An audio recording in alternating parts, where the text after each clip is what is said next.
आंध्र प्रदेश।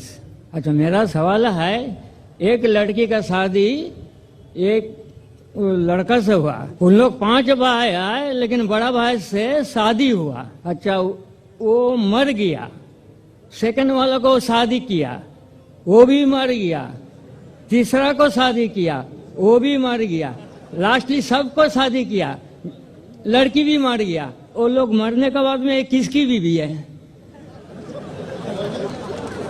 भाई साहब, जो आपने सवाल किया है, आप बाइबल अगर पढ़ेंगे, बाइबल से लिया, बाइबल के अंदर इसका जिक्र आता है। ईसा अलैहिस्सलाम से एक शख्स पूछता है, या बाइबल से उठाया बराबर? यस। बाइबल में इसका जिक्र है कि अगर एक औरत एक आदमी से शादी करती है, वो मर जाता है, फिर दूसरे आदमी से करती है, वो भी मर जाता है, फिर तीसरे से करती है, वो भी मर जाता है, फिर चौथे से, 5वें से, 7वें से, जन्नत में या आखिरत में वो किसकी बीवी होंगी, ये सवाल है, बराबर ना? हाँ, इसका जवाब ईसा अलैहिस्सलाम बाइबल में कहते, they shall not die any more, वो फिर से और नहीं मरेंगे। और इस्लाम में भी जब आखिरत में जाएंगे, जिस तरीके से अभी रिलेशनशिप है वैसी नहीं है, बराबर? आप मुझसे पूछेंगे, एक आदमी 90 साल की उम्र में मरता है, एक बच्चा 2 साल की उम्र में मरता है, आखिरत में क्या उम्र पे? हमने सोचे 90 साल का आदमी अगर वापस आखिरत में आएगा इतना बूढ़ा, तो अल्लाह ताला जब उठाएंगे it will be something different. वो जरूरी नहीं कि आप 90 साल पे मरे तो 90 साल पे उठाएंगे, जन्नत में आप अल्हम्दुलिल्लाह तंदुरुस्त रहेंगे। आप समझ रहे? तो उसी तरीके से खाना पीना जिस तरीके से हम आज खा रहे पी रहे हैं, वी रिक्वायर सेक्सुअल रिलेशनशिप, आखिरत में इट विल बी डिफरेंट, अलग रहेगा। तो वहां ऐसा सब मामला नहीं रहेगा कि किसकी बीवी रहेंगी। पहले सब लोग जन्नत में जाएंगे क्या पता, आप समझेंगे नहीं? सब लोग जन्नत में जाएंगे क्या पता, सब लोग भी नेक रहेंगे, दैट्स अ डिफरेंट सिचुएशन। जरूरी नहीं कि वो औरत हर एक की बीवी रहेंगी, लेकिन अगर सब लोग नेक है तो कुरान मजीद में कहा गया है हर एक को हूर मिलेंगी। हूर मतलब a beautiful girl, so all will be satisfied, सब लोग खुश रहेंगे, अल्लाह ताला सब लोग को खुश करेगा। यही आंसर है, यही आंसर। हाँ, लेकिन जरूरी नहीं कि वो औरत हर एक की बीवी बने आखिरत में। आंसर यही है। खुश है ना आप? No, that was the answer. Correct. हाँ भाई साहब। नाम पिंटू रजक था, पेशा स्टूडेंट है, अभी नाम है ताहिर अब्दुल्ला।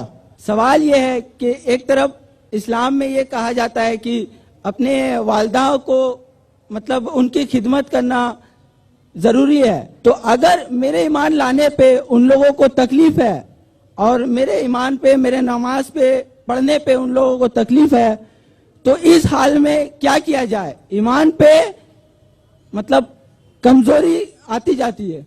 भाई साहब ने बहुत अच्छा सवाल पूछा है। वो कह रहे थे कि वो पहले हिंदू थे, अब इस्लाम कबूल किए, अल्हम्दुलिल्लाह, मैं आपको कांग्रेचुलेट करता हूँ, माशाल्लाह। वो कह रहे हैं कि अभी इस्लाम कबूल करने के बाद अगर उसकी माँ या उसके वालिदैन दोनों एतराज करते नमाज के ऊपर, तो भी क्या मुझे उसकी इज्जत करना चाहिए, क्या मुझे उनकी खिदमत करना चाहिए? जो भी मैंने तकरीर में कहा वो अपने जगह पे बिल्कुल सही है। आपको अपने वालिदैन की खिदमत करना चाहिए, उफ तक नहीं कहना चाहिए। लेकिन कुरान मजीद में जो मैं आयत कोट किया, सूरह लुकमान की सूरा नंबर 31 आयत नंबर 14 में, कि हमने इंसानों से कहा है कि अपने वालिदैन से हुस्न सलूक करे, और तुम्हारी माँ ने तकलीफ से तकलीफ के बाद तुम्हें जना और 2 साल तक दूध पिलाए, उसके फौरन बाद लिखा है। लेकिन अगर आपके वालिदैन आपके साथ जिहाद करते हैं, जुद्दोजहद करते हैं, आपको किसी और की इबादत करने के लिए अल्लाह के अलावा, यानी आपको शिर्क करने पे मजबूर करते, तो उनकी बात मत मानो, लेकिन फिर भी उनके साथ हुस्न सलूक करो। तो कुरान में ये लिखा है कि आपके वालिदैन की इज्जत करो, हुस्न सलूक करो, लेकिन अगर वो अल्लाह के खिलाफ जाते हैं या अल्लाह के रसूल के खिलाफ जाते, उस वक्त आपको उनकी बात नहीं मानना चाहिए, लेकिन फिर भी हुस्न सलूक करना चाहिए। तो वो अगर बोलते नमाज मत पढ़ो, आपको नमाज पढ़ना चाहिए, लेकिन फिर भी उनके साथ प्यार से पेश आना चाहिए। आपका फर्ज है कि आप आपके वालिदैन के, भले वो मुशरिक है, भले वो गैर मुस्लिम है, फिर भी आपको उनके साथ प्यार से पेश आना चाहिए, ये फर्ज है आपका। अगर आप प्यार से पेश नहीं आएंगे तो आप अल्लाह के खिलाफ जाएंगे, अल्लाह के रसूल के खिलाफ। लेकिन अगर वो आपसे कुछ चीज कह रहे हैं जो शरीयत के खिलाफ है, अल्लाह और अल्लाह के रसूल के खिलाफ है, तो उस वक्त आप उनकी बात मत मानिए, लेकिन फिर भी ان کے ساتھ پیار سے پیش آئیے اور ان کو دعوت دو. ان کو لگنا چاہیے کہ میرا بیٹا ابھی اسلام قبول کرنے کے بعد اتنا دیالو ہے, زیادہ پیار کر رہا ہے مجھے, بھلے میں ان سے ٹوک رہی ہے پھر بھی پیار کرتا ہے, میری خدمت کرتا ہے, میری دیکھ بھال کرتا ہے. اتنا متاثر ہونا چاہیے کہ وہ بھی اسلام قبول کرنا چاہیے. Hope that answers the question. Next question. I'm Miss D. McDonald. I'm a student and I have 2 questions to ask of you, please. The first one is, in one of the first few chapters of the Quran, it is written that if a woman disobeys her husband, he is given full permission to beat her and keep her locked up in solitary confinement, thus withholding her from any intimacy until she toes the line, following whatever he says. If this is the punishment for women, where is the equivalent punishment for the men when they have wronged their women? And my second question is, if you Just could... rather one question. I'll answer that, then we'll come to the next question, inshallah. I have to give you 2 opportunities because the earlier question was missed. बहन ने सवाल किया है कि इस्लाम में कुरान में लिखा हुआ है कि मर्द को इजाजत है कि वो अपनी पत्नी को बेहद मार सकता है, तो क्या ये सही है? लेकिन अगर शौहर ऐसा करे तो क्या बीवी को परमिशन है उसे मारने की? ये उसका सवाल था. जो बहन सवाल कर रही है वो कुरान मजीद की एक आयत का हवाला दी ने उनने, मैं देना चाहता हूं. सूरह निसा का सूरा नंबर 4 आयत नंबर 34 में जहां लिखा हुआ है कि अगर बीवी शोहर की बात नहीं मानती, कुछ हराम करती या नाफरमानी करती है, तो पहले शोहर बीवी को प्यार से समझाना चाहिए.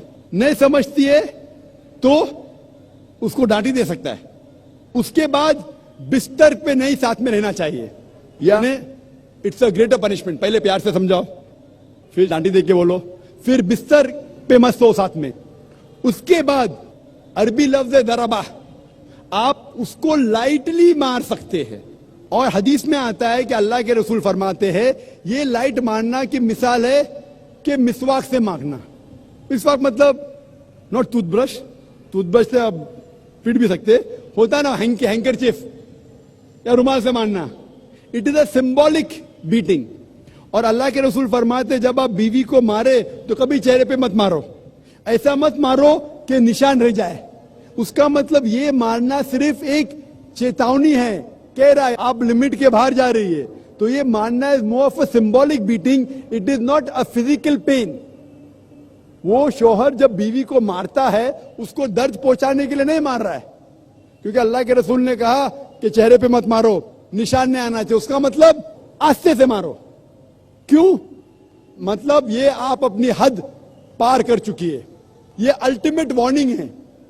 लेकिन उसी तरीके से अगर शौहर बीवी को अपना हक नहीं दे रहा है उस वक्त ये सेम नहीं हो सकता. क्यों? अगर बीवी शौहर को मारेंगी तो शौहर थोड़ी बीवी को छोड़ेगा. ये कुरान की आयत है उसके पहले ही सूरह निसा सूरा नंबर 4 आयत नंबर 34 में कि मर्द के पास ज्यादा ताकत है, लेकिन उसको इख्तियार है कि अगर शौहर उसको हुकूक नहीं दे रहा है वो शौहर से प्यार से बात करे. अब क्यों मुझे हुकूक नहीं दे रहे? अगर नहीं मानता है तो आर्बिट्रली क्या हो, शौहर के तरफ से एक बड़े को बुलाओ, बीवी की तरफ से बुलाओ, बैठ के बात करो. फिर भी नहीं होता है, हुकूक नहीं दे रहा है, तो वो जाके काजी के पास निकाह फस्ख कर सकती है. निकाह फस्ख मतलब अगर शौहर उसके हुकूक नहीं दे रहा है, मिसाल के तौर पे रोज मारता है, रोज गाली देता है, हक नहीं दे रहा है, तो वो काजी के पास जाके निकाह फस्ख कर सकती है. मतलब नलिफिकेशन of the marriage. Hope this answer the question sister.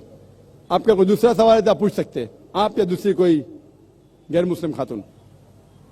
I would like to know a little more about the Ahmadi sect, because I only know that